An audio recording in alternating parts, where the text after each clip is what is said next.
Welcome to Astute Knowledge Academy. This is Kunal.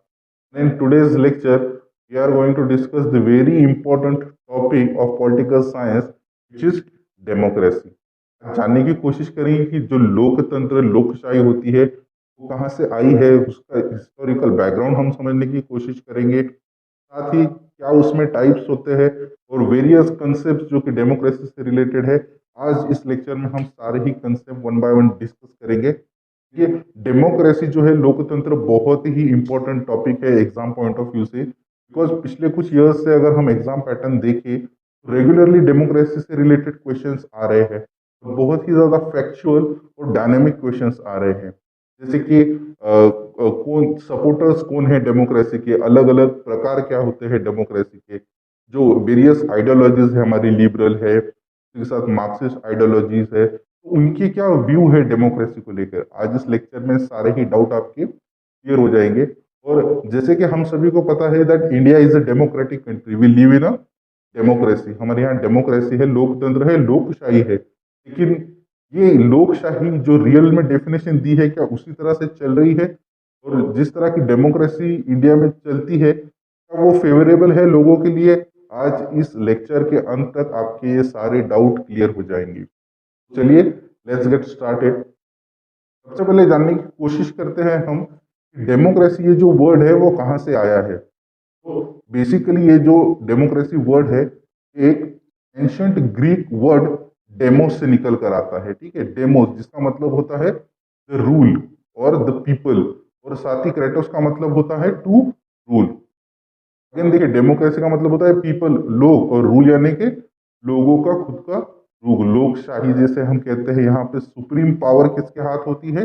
लोगों के पास होती है, सिटीजन्स के पास होती है। इसी तरह से जो हमारा इंडियन कॉन्स्टिट्यूशन है उसमें भी दिया गया है कि जो अल्टीमेट पावर या अथॉरिटी रहेंगी वो किसकी रहेंगी? खुद सिटीजन्स की रहेंगी। तो ये वर्ड डिराइव किया जाता है ग्रीक वर्ड से, डेमोस और क्रेटोस। डेफिनेशन क्या है, इसकी व्याख्या क्या है, उसे जानने की कोशिश करेंगे। सबसे पहले से डेमोक्रेसी है क्या, किस तरह की ये गवर्नमेंट है, किस तरह की सरकार होती है। हमें पता है दुनिया में अलग अलग तरह की सरकारें होती है, कहीं पे कम्युनिस्ट होती है, कहीं पे लिबरल होती है, कहीं पे मार्क्सिस्ट चलती है, कहीं पे सोशलिस्ट चलती है। लेकिन डेमोक्रेसी जो है, जो कि इंडिया में और वर्ल्ड के मैक्सिमम कंट्रीज में जो है वो डेमोक्रेटिक फॉर्म ऑफ गवर्नमेंट ही चलती है। डेफिनेशन देखते हैं। Democracy is a government in which the supreme power is vested in the people। जैसे कि हमने अभी डिस्कस किया था कि डेमोक्रेसी में सुप्रीम पावर जो होती है वो किसके पास होती है? खुद सिटीजन्स के पास होती है, हमारे पास होती है। And exercise by them directly और indirectly through a system of representatives using usually involving periodically held free elections. जैसे कि हमें पता है कि हम डेमोक्रेसी में तो रहते हैं, लेकिन जो इंडिया में डेमोक्रेसी है क्या वो डायरेक्ट है या इनडायरेक्ट है? जो इंडिया में डेमोक्रेसी है वो है इनडायरेक्ट प्रकार की डेमोक्रेसी। यहाँ पे इनडायरेक्ट डेमोक्रेसी का मतलब ये होता है कि हम एक्चुअल में पॉलिटिकल प्रोसेस में पार्टिसिपेट नहीं करते हैं, हम हमारे जगह पे एक हमारा रिप्रेजेंटेटिव इलेक्ट करके देते हैं, और वो हमारे जो मुद्दे होते हैं, सामाजिक मुद्दे, वो पार्लियामेंट में प्रेजेंट करता है, उसे हम हमारा रिप्रेजेंटेटिव कहते हैं। जैसे कि हर 5 साल बाद हम लोकसभा के लिए या हमारी स्टेट की विधानसभा की इलेक्शंस होते हैं, तो हमारे एरिया से हम एक रिप्रेजेंटेटिव चुनकर देते हैं। उसका यही काम होता है। इनडायरेक्टली डेमोक्रेसी में हम इनडायरेक्टली इन्वॉल्व होते हैं गवर्नमेंट के साथ, और हमारा जो एक रिप्रेजेंटेटिव है वो हमारे व्यूज जो है वो गवर्नमेंट के सामने रखता है। हिस्टोरिकल बैकग्राउंड देखते हैं। जो ओरिजिन हमने देख लिया वर्ड का, कहाँ से होता है डेमोक्रेसी का। अब देखते हैं हिस्टोरिकल बैकग्राउंड क्या है इसका।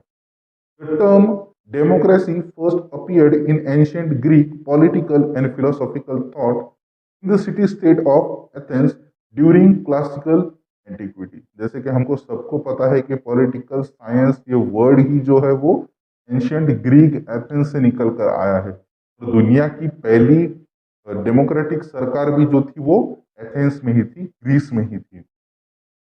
Led by Celestinians, Athenians established what is generally held as the democracy in 508 and 507 before rice. यहाँ पे हम देख सकते हैं कि सबसे पहले जो है वो डेमोक्रेटिक फॉर्म ऑफ गवर्नमेंट हाँ प्रैक्टिकली यूज की गई थी, वो थी एथेंस में। और इस दौरान किस टाइम पीरियड में वो किया गया था? 508 से लेके 507 बीसी के बीच में जो है सबसे पहली लोकशाही या लोकतांत्रिक सरकार एथेंस में बनाई गई थी। Callisthenes is referred to as the father of Athenian democracy। ठीक है, हमें पता है कि पॉलिटिकल फिलोसॉफी के फादर है प्लेटो, पॉलिटिकल साइंस के फादर है एरिस्टोटल। लेकिन बहुत ही कम लोगों को पता होता है कि डेमोक्रेसी, ये जो वर्ड है, ये डेमोक्रेसी के फादर कौन होते हैं। तो यहाँ पे आपका एक डाउट भी क्लियर हो जाएगा। सेलेस्थीनिस जो है उन्हें कहा जाता है डेमोक्रेसी के फादर या एथेनियन डेमोक्रेसी के फादर। नेक्स्ट देखते हैं, देखेंगे हम कुछ इंपॉर्टेंट डेफिनेशंस जो कि डेमोक्रेसी के लिए दी है वेरियस पॉलिटिकल फिलोसोफर्स। जैसे हम देख रहे हैं लास्ट कुछ ईयर्स से डेफिनेशंस के ऊपर डायरेक्टली क्वेश्चन पूछे जाते हैं। तो डेफिनेशंस ने कौन सी डेफिनेशन दी है ये होना बहुत ही जरूरी है। सबसे पहले स्टार्ट करते हैं गांधी जी की डेफिनेशन से डेमोक्रेसी की। According to Gandhi ji, democracy based on the idea that I do should provide the same opportunities weaker than stronger. यहाँ पे गांधी जी का ये कहना है कि डेमोक्रेसी एक ऐसी गवर्नमेंट है जहाँ पे स्ट्रॉन्गर से भी ज्यादा जो वीकर सेक्शन ऑफ सोसाइटी है उनको भी जो है वो राइट्स या सेम अपॉर्चुनिटीज मिलनी चाहिए। तो ये जो डेमोक्रेसी है ये हम अचीव कर सकते हैं सिर्फ by the way of non violence, हिंसा, है ना, क्योंकि इनका सबसे इंपॉर्टेंट प्रिंसिपल था सत्य, अहिंसा, नॉन वायलेंस। देखते हैं एरिस्टोटल का क्या कहना है। According to Aristotle, democracy means government of the poor or those less fortunate। इनका कहना है कि डेमोक्रेसी क्या है? It's the government of poor और लेस फॉर्चुनेट लोगों के लिए होता है लोकशाही या लोकतंत्र। देखते हैं David Held, democracy means a form of government in which in contradictions monarchies and aristocracies people rule. ये कॉन्ट्रडिक्शन है किसके बीच में? मोनार्कीज और एरिस्टोक्रेसीज में। मोनार्की यहाँ पे कौन होता है? जहाँ पे कोई एक हेरिडिटरी किंग या क्वीन रूल करते हैं उसे आप मोनार्कीज कहते हो। एरिस्टोक्रेटिस एक इस तरह की गवर्नमेंट होती है, सरकार होती है जहाँ पे कुछ लिमिटेड एजुकेटेड लिटरेट लोग जो है वो रूल करते हैं on the behalf of people. Abraham Lincoln देखते हैं, government of the people, by the people and for the people. जो डेमोक्रेसी की डेफिनेशन है उसे डिफाइन ही किया जाता है by the definition of Abraham Lincoln. बहुत ही फेमस एक कोड भी है, डेफिनेशन भी है डेमोक्रेसी की जो कि अब्राहम लिंकन ने दी है। कहते हैं the government of the people, by the people and for the people. इसका मतलब क्या होता है? लोगों की बनाई गई, लोगों के द्वारा बनाई गई सरकार जो कि खुद लोग चलाते हैं और अपने अपने आप के लिए चलाते हैं, उसे आप कहोगे government of the people, by the people and for the people. In democracy would, it seems a delightful form of government, anarchic and mostly assigning a kind of equality indiscriminately to equals and unequals alike। ये एक beautiful definition दी गई है Socrates द्वारा। जैसे हम देखते हैं प्लेटो को हम पॉलिटिकल फिलोसॉफी के फादर कहते हैं, लेकिन ये एक डिबेटेबल क्वेश्चन है। बहुत से लोग अक्सर सॉक्रेटिस को भी पॉलिटिकल फिलोसोफर के फादर कहते हैं। जो जितनी भी टर्म है इक्वेलिटी, जस्टिस, उन सबको सबसे पहले डिफाइन किया गया था सॉक्रेटिस द्वारा। लेकिन प्रॉब्लम ये थी कि उन्होंने ये डायलेक्टिकल मेथड में लोगों को ये चीजें बताई थी, ये कोई रिटर्न एविडेंस नहीं मिलता है।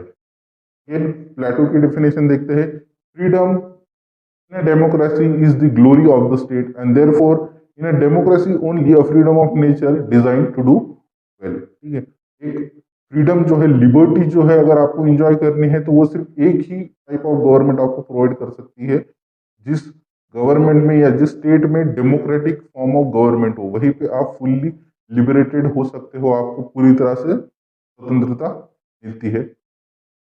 हमारा पॉलिटिकल राइट होता है जो कि डेमोक्रेटिक या डेमोक्रेटिक गवर्नमेंट में आपको मिलता है राइट टू वोट। यहाँ पे आप देख सकते हो। नेक्स्ट देखते हैं कैरेक्टरिस्टिक्स ऑफ डेमोक्रेसी। फीचर्स है, क्या इंपॉर्टेंस होता है डेमोक्रेसी का, और अगर यही जहां भी डेमोक्रेसी होती है तो क्या वो इन कैरेक्टरिस्टिक्स पे, इन प्रिंसिपल के ऊपर बेस्ड है, तभी वो एक प्योर फॉर्म ऑफ डेमोक्रेसी हो सकती है। तो कुछ इंपॉर्टेंट कैरेक्टरिस्टिक्स यहाँ दिए हैं। सबसे पहले देखते हैं characteristics first. Democracy is a set of principle and practices that protect human freedom.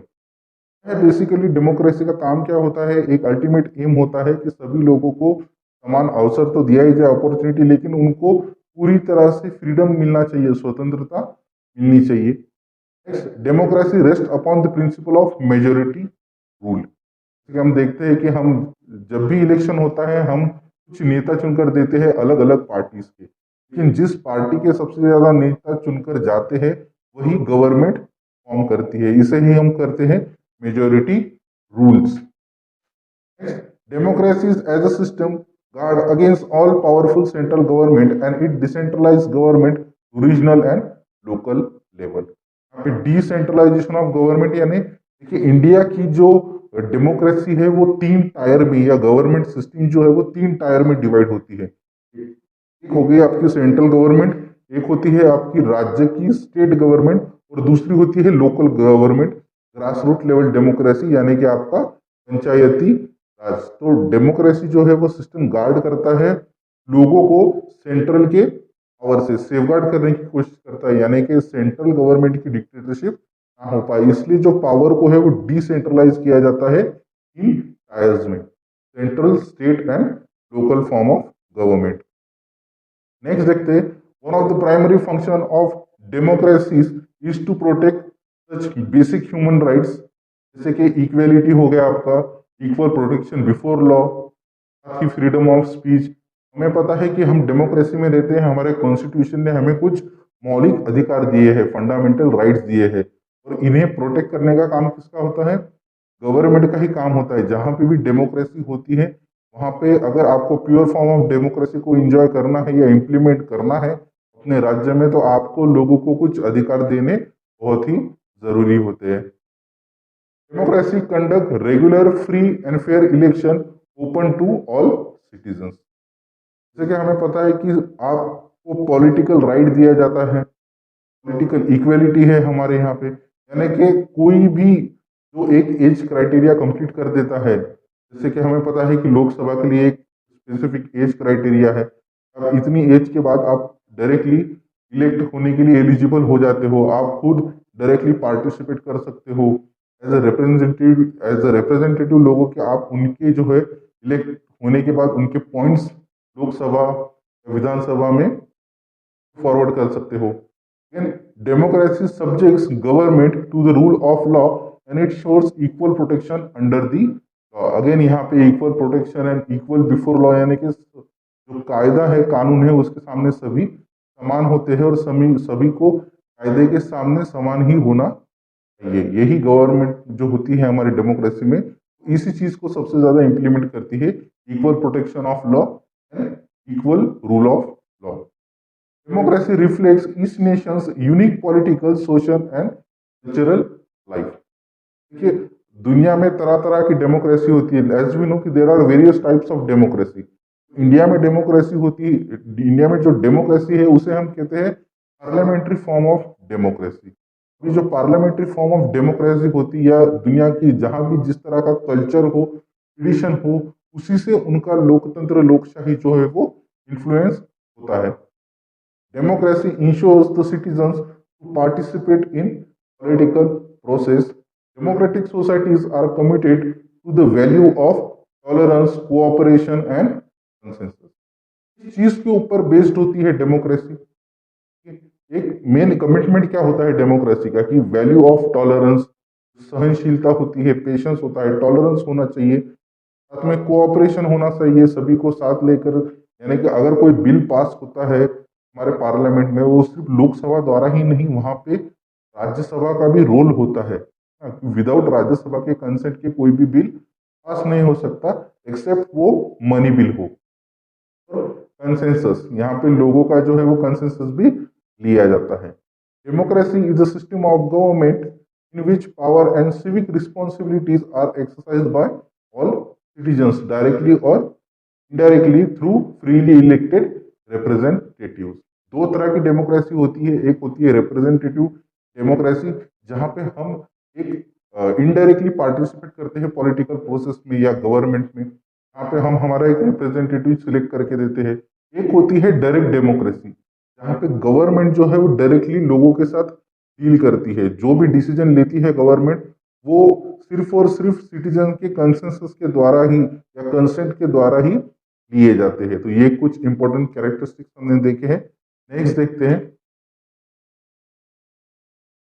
कि सैमुअल पी हंटिंगटन ने बहुत ही अच्छे से जो डेमोक्रेसी है उसे तीन फेजेस में डिवाइड किया है। क्वेश्चन 2018, 19 में और 20 में तीनों साल रेगुलरली पूछा गया था एग्जाम में कि किसने जो है वो डेमोक्रेसी को तीन वेव्स में जो है वो डिस्क्राइब किया है। तीन वेव्स यहाँ पे जैसे कि हम फेमिनिज्म के तीन वेव्स यानी कि तीन फेज होते हैं, वैसे ही डेमोक्रेसी जो है वो डेवलप होने के तीन फेजेस होते हैं। और ये जो फेजेस है उन्होंने उनकी एक बहुत ही फेमस बुक जिसका नाम था third wave democratisation in the late 20th century इस बुक में दिया है, जो कि पब्लिश की गई थी 1991 में। जितनी भी दुनिया की डेमोक्रेसी है उन्होंने कहा है कि ये फेज टू फेज यानी कि स्टेप बाय स्टेप डेवलप हुई है डेमोक्रेसी। तो उन्होंने तीन वेव्स दिए हैं। सबसे पहले देखते हैं फर्स्ट वेव कब आई थी। देखिए यहाँ पे टाइमलाइन भी दिया है मैंने, ताकि आपको अगर टाइमलाइन भी पूछा जाता है एग्जाम में तो पता होना चाहिए कि जो फर्स्ट वेव थी डेमोक्रेसी की वो कब आई थी। साथ ही इस डेमोक्रेसी को कौन से कंट्रीज ने या कितनी जो कंट्रीज है ऑल ओवर वर्ल्ड में कौन सी कंट्री ने इसे एक्सेप्ट किया था। सबसे पहला जो फर्स्ट वेव है वो आया था 1828 में और 1926 में। Countries like France, America and Britain became the democratic in this phase. देखिए इस 1828 और 1926 में India was under the rule of Britishers. तो यहाँ पे हम तो इस डेमोक्रेसी में फर्स्ट वेव में हम आएंगे नहीं, क्योंकि उस वक्त जो कंट्रीज खुद इंडिपेंडेंट थी उन्होंने सबसे पहले अपने कंट्रीज में जो है वो डेमोक्रेटिक फॉर्म ऑफ गवर्नमेंट लाई। तो ऐसी मेन दो कंट्रीज थी, एक तो थी आपकी ब्रिटेन, इंग्लैंड, दूसरा था यूएसए और फ्रांस। ये कुछ कंट्रीज है जिन्होंने सबसे पहले इंप्लीमेंट की थी फर्स्ट फेज में डेमोक्रेसी। सेकेंड वेव देखते हैं 1943 और 1960 में आया था। इस फेज के बीच में 1947 में इंडिया इंडिपेंडेंट हुआ था और इंडिया ने जो है वो डेमोक्रेटिक फॉर्म ऑफ गवर्नमेंट को एक्सेप्ट किया था। तो इंडिया जो है वो सेकंड फेज में आएगा डेमोक्रेसी के। ये भी क्वेश्चन पूछ के आ सकता है कि इंडिया ने जो है कौन से फेज में डेमोक्रेसी को एक्सेप्ट किया है या इम्प्लीमेंट किया है। तो सेकंड फेज यहाँ पे याद रखना है। Second wave post second world war democracy return in the western Europe.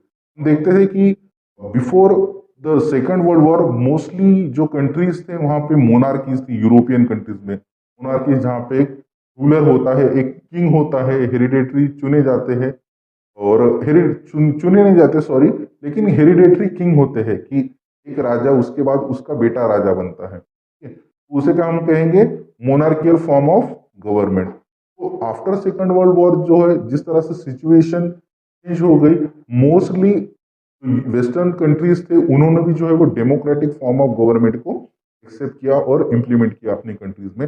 उसी में एक कंट्री थी इंडिया, साथ ही जर्मनी, इटली, जापान और इसराइल। ये सारी कंट्री जो है वो सेकंड फेज में इन्होंने जो है वो डेमोक्रेटिक फॉर्म ऑफ गवर्नमेंट को एक्सेप्ट किया था। थर्ड वेव देखते हैं collapse of communism in eastern Europe. तो मोस्टली वर्ल्ड में जो है जिस जिस तरह से हम देखते हैं कि सेकंड वर्ल्ड वॉर के बाद जो वर्ल्ड है वो दो ग्रुप्स में डिवाइड हो गया था। एक था यूएसएसआर रशिया वाला ग्रुप जो कि कम्युनिज्म के सपोर्टर थे, एक था लिबरल ग्रुप जो लिबरलिज्म, डेमोक्रेसी और अलग अलग तरह के फॉर्म की गवर्नमेंट है उन्हें एक्सेप्ट करते थे। वो ग्रुप था यूएसए वाला ग्रुप। ठीक है, तो इंडिया ने इन दोनों भी ग्रुप में ना जाते हुए नाम नॉन अलाइन मूवमेंट स्टार्ट किया था। ठीक है, ये भी एक क्वेश्चन इंपॉर्टेंट है, हम इंटरनेशनल रिलेशन में इसे जरूर एक्सप्लोर करेंगे डिटेल में। तो देखिए थर्ड फेज आया था 1974 से और अब तक थर्ड फेज में ही जो है वो डेमोक्रेसी चल रही है। ईस्टर्न यूरोपियन कंट्रीज थी बहुत सारी जो कि कम्युनिज्म की सपोर्टर थी, क्योंकि कार्ल मार्क्स हम देखते हैं जर्मनी से आए, उनकी जो आइडियोलॉजी थी, कैपिटलिज्म ने जो लोगों के ऊपर अत्याचार किया था, इकोनॉमिक इनइक्वालिटी जो फैली थी उसकी वजह से यूरोपियन कंट्री पे कार्ल मार्क्स का बहुत ज़्यादा इन्फ्लुएंस था। और इन्हीं ईस्टर्न यूरोपियन कंट्रीज ने जो है वो कम्युनिस्ट फॉर्म ऑफ गवर्नमेंट बनाई थी। लेकिन 1974 के बाद अगेन वहाँ पे भी एक डेमोक्रेटिक वेव आया और कंट्रीज जैसे कि स्पेन हो गया, पोर्तुगल, चिली, अर्जेंटीनिया और अदर यूरोपियन कंट्रीज ने भी क्या कर दिया वहाँ पे, जहाँ पे पहले वहाँ पे कम्युनिस्ट फॉर्म ऑफ गवर्नमेंट थी उसे रिप्लेस करके वहाँ पे डेमोक्रेटिक फॉर्म ऑफ गवर्नमेंट लाई गई। ये कुछ हमने डेमोक्रेसी का डेफिनेशन देख लिया, साथ ही 3 वेव्स ऑफ डेमोक्रेसी भी हमने डिस्कस किया है। अब हम देखेंगे टाइप्स ऑफ डेमोक्रेसी। ठीक है, बहुत ही इंपॉर्टेंट कंसेप्ट है types of democracy, theories of democracy, बहुत सारी अलग अलग थियोरीज है डेमोक्रेसी की। अगर वो आपका कंसेप्ट क्लियर नहीं होता है तो आपको डेमोक्रेसी समझने में बहुत दिक्कत होगी। सो स्टे ट्यून और सेकंड पार्ट जरूर देखिए, वहां पे आपके जो डाउट्स है थियरीज को लेके वो जरूर क्लियर हो जाएंगे। It is all for today, bye bye, have a nice day.